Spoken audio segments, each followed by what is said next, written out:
امید ہے کہ آپ سب خیریت سے ہوں گے۔ آج کے پوڈ کاسٹ میں ہم ایک بہت اہم موضوع پر بات کریں گے، روزہ توڑنے والے اعمال اور ان کا کفارہ۔ رمضان المبارک میں روزہ ایک مقدس عبادت ہے، لیکن بعض غلطیوں کی وجہ سے روزہ ٹوٹ سکتا ہے۔ السلام علیکم مفتی صاحب۔ واقعی یہ بہت اہم موضوع ہے کیونکہ اکثر لوگ لا علمی میں کچھ ایسے کام کر بیٹھتے ہیں جو روزے کے لیے نقصان دہ ہو سکتے ہیں۔ تو سب سے پہلے ہمیں یہ بتائیں کہ کون سے اعمال روزہ توڑ دیتے ہیں۔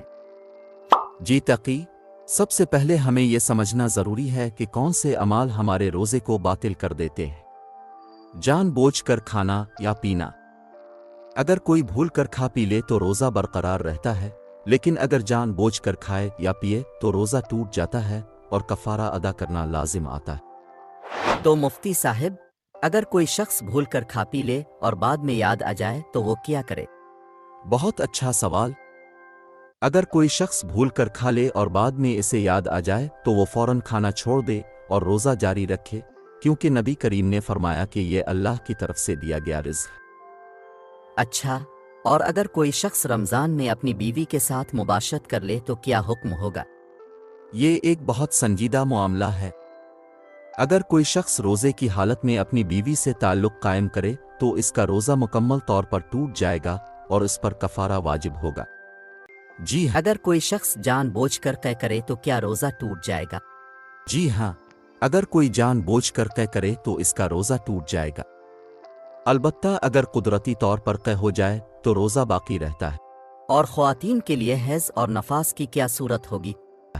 کیا اگر کسی عورت کو دن کے دوران حیض یا نفاس شروع ہو جائے تو اس کا روزہ ختم ہو جاتا ہے اور اسے بعد میں اس کی قضا کرنی ہوگی۔ کیا نشہ آور چیزوں کا استعمال بھی روزہ توڑ دیتا ہے؟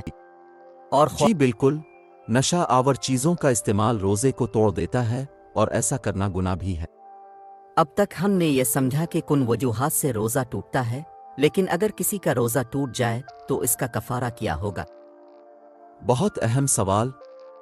اگر کسی نے جان بوجھ کر روزہ توڑ دیا تو اسے کفارہ ادا کرنا ہوگا، اور کفارہ کے لیے دو راستے ہیں۔ ایک، مسلسل 60 روزے رکھنا۔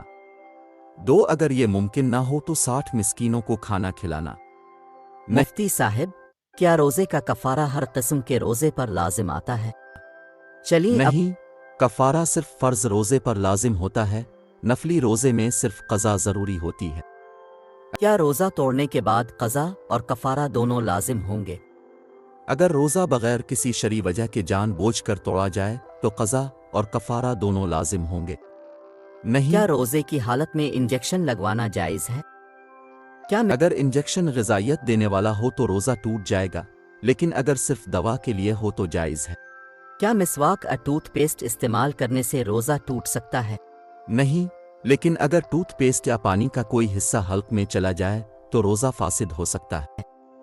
اگر کسی نے رمضان میں روزہ توڑ دیا اور بعد میں توبہ کر لی تو کیا کفارہ معاف ہو جائے گا؟ توبہ کرنا ضروری ہے، لیکن کفارہ پھر بھی ادا کرنا ہوگا کیونکہ یہ ایک شرعی حکم ہے۔